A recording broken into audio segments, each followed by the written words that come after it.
This is the Value Investor Podcast with Tracey Reineck. All things value, all the time. Welcome back, value investors. So this week I was poking around thinking, what do I want to cover on the Value Investor Podcast? There's a lot going on with value stocks. They are doing quite well right now.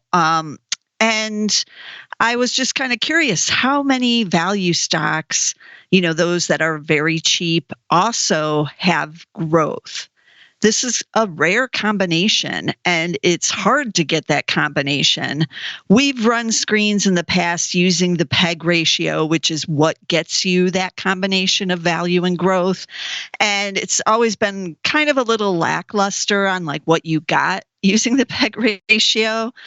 But I wanted to run it again because I haven't run this screen in quite some time, using only that ratio to find value plus the growth component. Now, if you remember, or maybe you don't, the PEG ratio was basically invented by the father of value investing, and he also saw it as a really strong way to find those key value stocks, because there's plenty of just kind of regular value stocks out there. But as we know from running the podcast on, whether or not something is a trap or not, the companies that are cheap but also have growth are like a step above.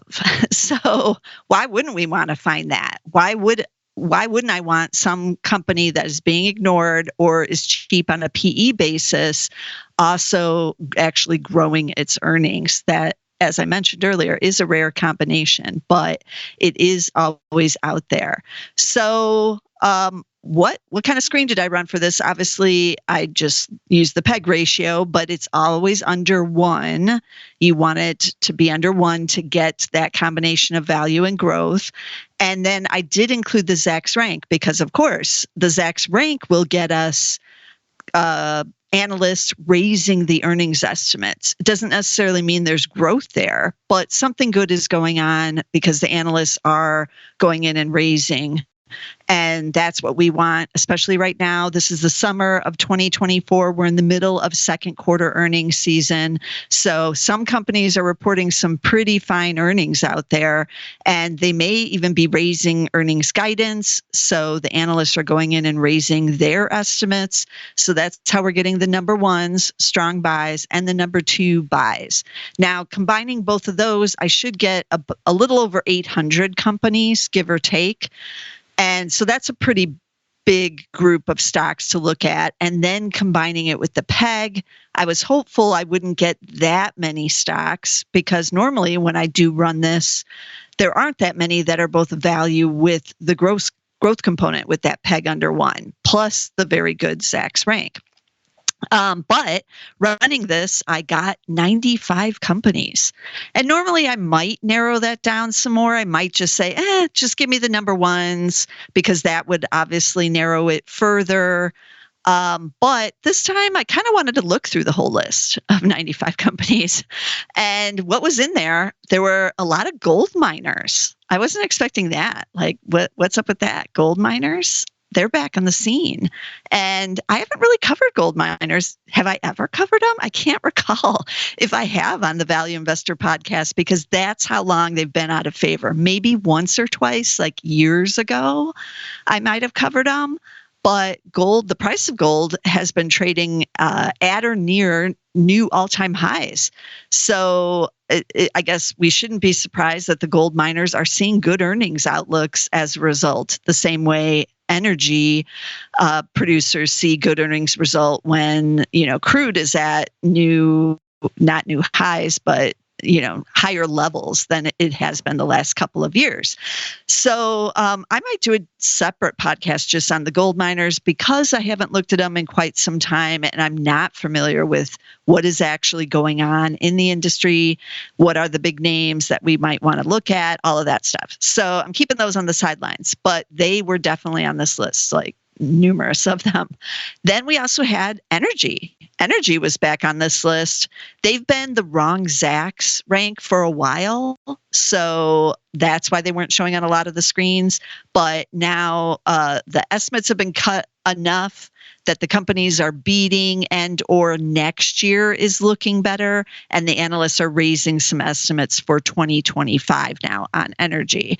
So they're showing up. And then our favorite cheap stock, but they still also do have tremendous growth. And it's the one we all love to hate because it was supposed to have ended this rally with this particular industry a while ago. And it was supposed to have ended when the mortgage rates went higher. It didn't. And now they're about to cut, perhaps, interest rates, which should bring mortgage rates down, and they have come down under 7%, and that should help this industry. But it's the home builders, are one of our favorite groups on the Value Investor Podcast. I own 2 home builders now in Zach's Value Investor portfolio because you just have to. You have to own them here. So they're still running. They still have that growth, believe it or not. So those are the main groups. There are some financials in there, not really banks, but like asset management companies, things like that. And so it's a nice mix of groups, a lot of them out of favor, as would be normal for PEG. But there were a few other outliers, some tech companies in there, semiconductors. I'm going to be talking about one of those. There was one of the online travel companies. So yeah, there's some interesting names on the value side right now. So let's get right into it. Okay, the first one I think I've talked about on this podcast before, but they just reported earnings. They were already a Zacks #1 rank going into the earnings, and now they're going to remain, I'm pretty sure, because they beat and they raised guidance once again. And this is Modine Manufacturing, ticker M as in Mary, O, D as in dog. And I own this in the Zacks Value Investor as well.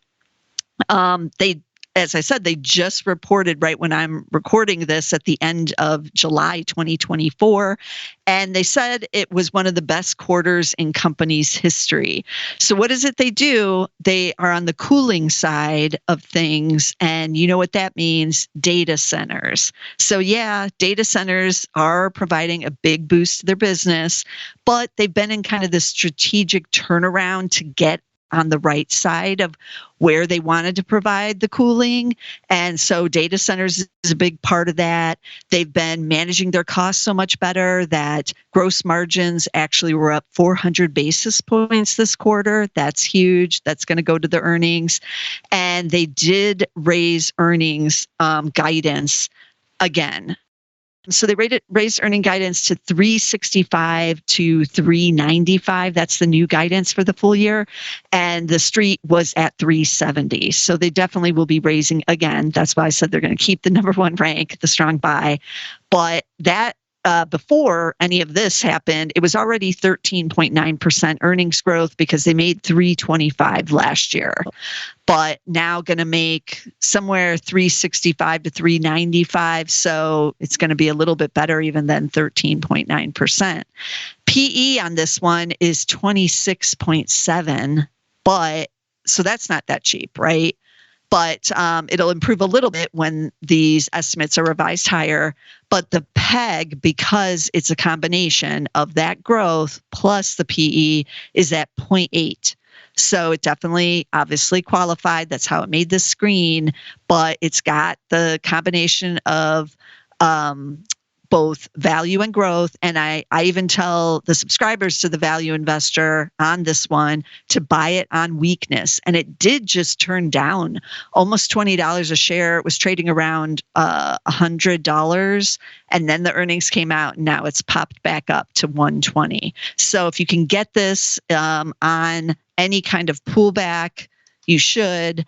And there have been quite a few. Whenever there's doubts about what's going on with the data center side of things, the stock does pull back. It only has a market cap of $5.2 billion, so it's a mid cap, but it's not highly followed on the street, and nobody really talks about it among, regular investors, that kind of thing on the chat boards or anything like that.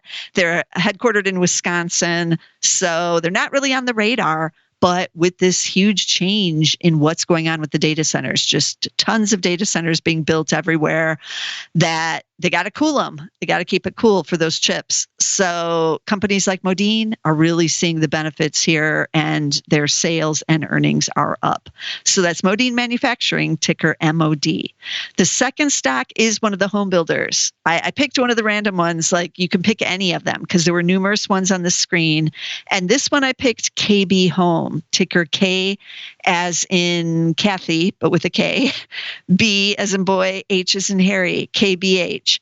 And they've already reported. That's also one of the reasons I picked them, because I didn't want one that was, just reporting or about to report. And they're a little bit off on the fiscal year other schedules. So they've already reported a couple weeks ago. They have a PEG ratio of 0.9, and they are also a Zacks number one rank. KB Home is looking at 19.2% earnings growth this year, looking for $838 versus $703 last year. That's still huge. They're still doing it. Like I mentioned earlier, the home builders are doing it. And one is higher in the last 30 days. One estimate has been revised higher. 6 are higher in the last 60 days. Those 6 reflect the earnings report. So, KB Home still crushing it on the growth side. PE is 10, so still cheap on the PE basis too. And these are all shares are hitting new highs. So I know a lot of people are like, well, this has to end at some point.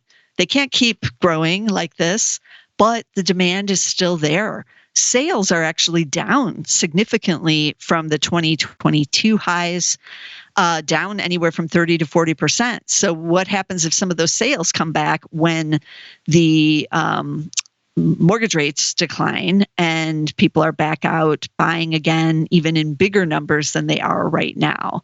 That will be a big driver for any of the home builders. And these home builders who are buying down the mortgage rates to make it more affordable for buyers won't have to buy it down quite as much, or maybe at all, depending on where the mortgage rates go, because they're buying them down to like low 5s or upper 4s. When can we get back there? I'm not sure. But even if the regular mortgage rates go down to just like 6.5, that's a lot less that they have to buy down and spend money buying it down versus if it was 7 or 7.25, which they have been. So they're going to see gross margins increase if those mortgage rates come down. So I'm liking the home builder situation here. And this one was KB Home, ticker KBH. Then we're going to switch over to online travel, because I do like the travel area right now. It is still strong. People are going global now, not just US, and that's helping these online travel agencies. So the one that showed up in the screen is Expedia, ticker EXPE, and it also is in Zacks Value Investor Portfolio. We've owned it for a while, and it's been up and down. It's been a wild ride kind of on it, but that it's still a value. It has a PEG ratio of just 0.4. and a PE of 10.8. It's also a Zacks number one rank. So we got that going. It hasn't reported earnings yet, so we'll see. You never know what might happen on the earnings. And then the analysts might have to cut, but earnings are on August 8th. For those tuning in a little bit later in August to listen to this podcast, you might have already had the earnings already. What is going on with those earnings? Well, expected to grow 22.4% year over year to 1186 versus 969 with 7% mortgage rates, or a little lower now. That is an incredible, or no, I'm sorry. We're talking about Expedia. I was glancing up at my KB Homes. I'm still rolling in the majesty of the home builders with 7% mortgage rates. But Expedia still seeing that super good growth rate as well. 1186 versus 969, as I mentioned, 22.4% year over year. And this is a couple years after the travel story has reopened. And yet these online travel companies are still seeing the demand and able to get those earnings really rocking here. So we'll see what they report. But I'm hopeful, and I still like the travel space. So that's Expedia, EXPE, another favorite of mine, along with the home builders. Okay, so I am going to include one energy company in here because it is showing up across the screen now. So it looks like earnings have bottomed. They have been cut as the price of oil and natural gas has come down, but it's starting to trickle higher now. And the one that I picked on here, I actually don't own it in the value investor portfolio, but I do own it in my own personal portfolio, and it's Devon Energy, ticker D as in David, V as in Victor, N as in Nancy.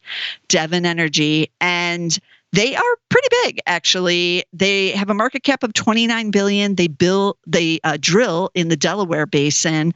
They just recently announced in July of 2024 that they acquired acreage in the Williston Basin from Grayson Mill Energy, and they bought it for $5 billion. That's a big acquisition for them.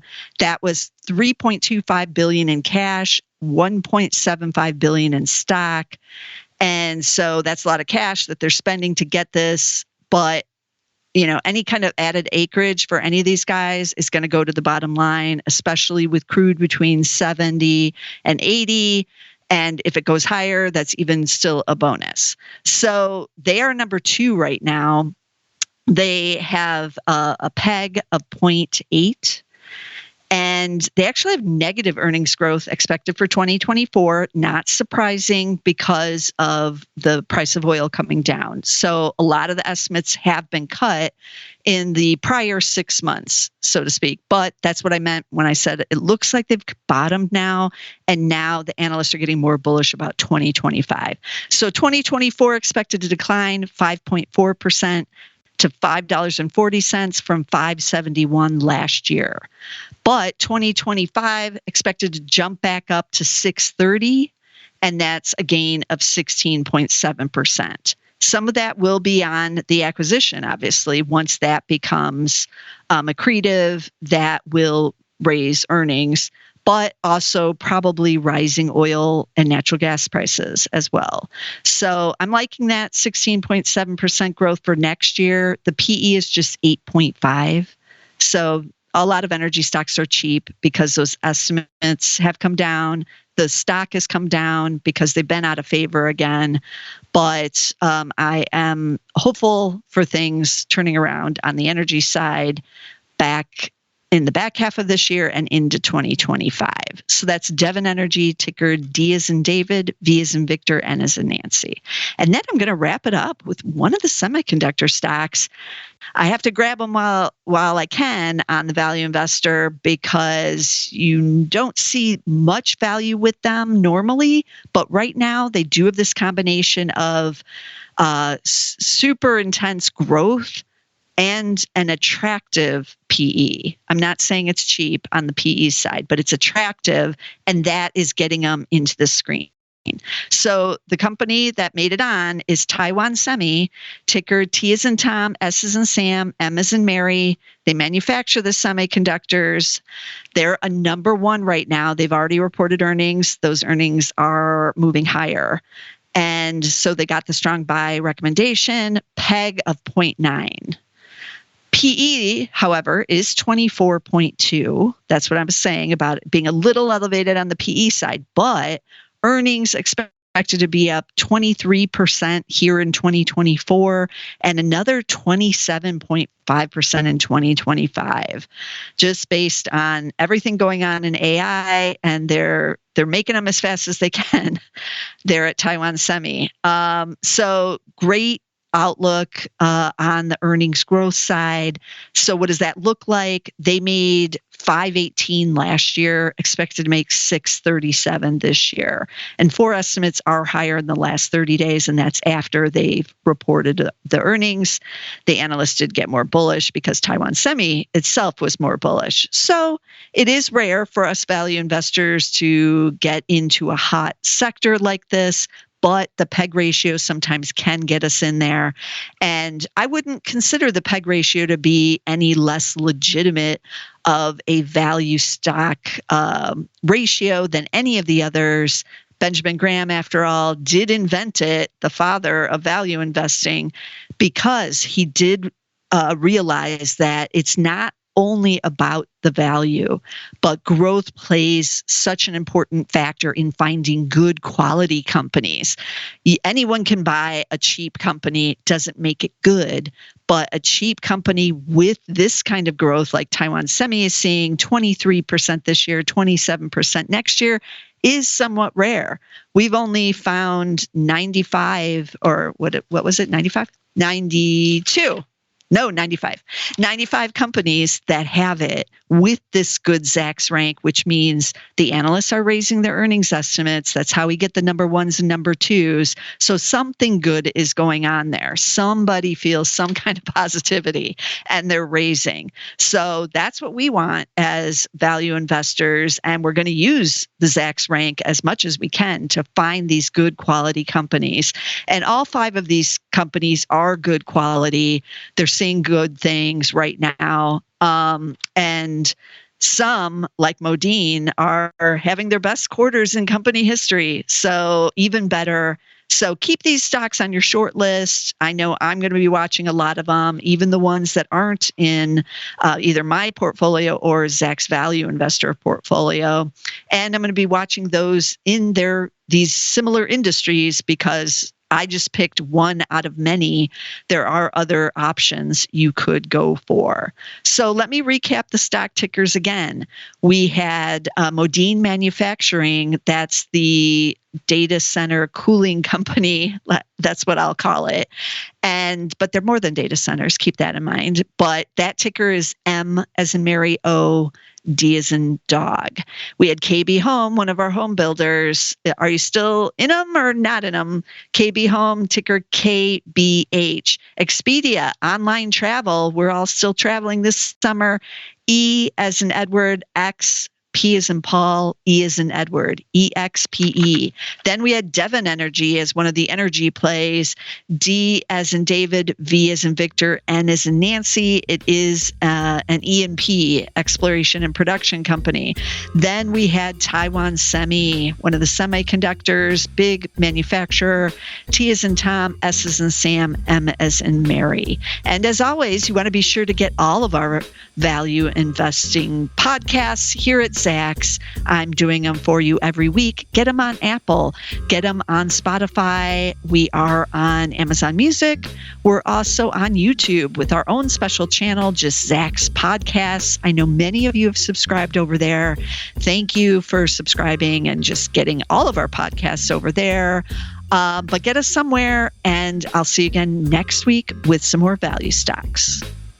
This material is being provided for informational purposes only, and nothing herein constitutes investment, legal, accounting, or tax advice, or a recommendation to buy, sell, or hold a security. Do not act or rely upon the information and advice given in this podcast without seeking the services of competent and professional legal, tax, or accounting counsel. Publication and distribution of this podcast is not intended to create, and the information contained herein does not constitute an attorney-client relationship. No recommendation or advice is being given as to whether any investment or strategy is suitable for a particular investor. It should not be assumed that any investments in securities, companies, sectors, or markets identified and described were or will be profitable. All information is current as of the date herein and is subject to change without notice. Any views or opinions expressed may not reflect those of Zacks Investment Research as a whole.